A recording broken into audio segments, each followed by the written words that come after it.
What do you think is on the agenda for a typical CIO now in terms of supporting the business and looking into, if we can even look that far ahead, into Q1 next year?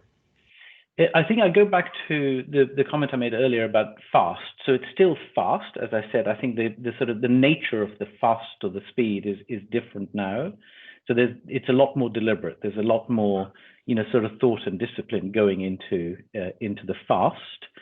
But I think ultimately it all translates into an acceleration of a whole set of things, an acceleration of people's digital transformation, an acceleration in terms of the move, in terms of how infrastructure is managed, an acceleration in terms of the deployment of applications and services out to both internal and external customers.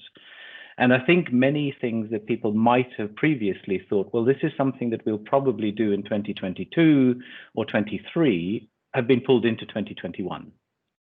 And I think part of that is, and most countries in Europe, are either in the middle of or about to go into another, set of sort of restrictions and lockdown measures. And I think most organizations and most governments are saying that, it's really going to be like this until spring. So the reality is that IT organizations are now having to deal with how things are as the new sort of business as usual, and therefore are planning and executing accordingly.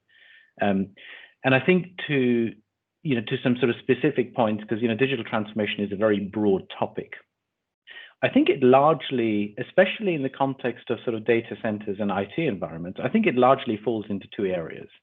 I think people are accelerating where they can the move of applications into the cloud, and that is absolutely right and proper to do.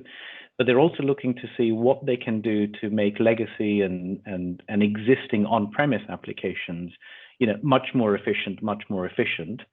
And that's also the right thing to do. But I think it's important to know that most CIOs, perhaps even all CIOs, know that the world for the next 5 years at least is a world of coexistence. They have to make cloud work for the business, but they also have to make their existing infrastructure work for the business. Cloud isn't the answer to everything, nor is existing legacy infrastructure the answer to everything.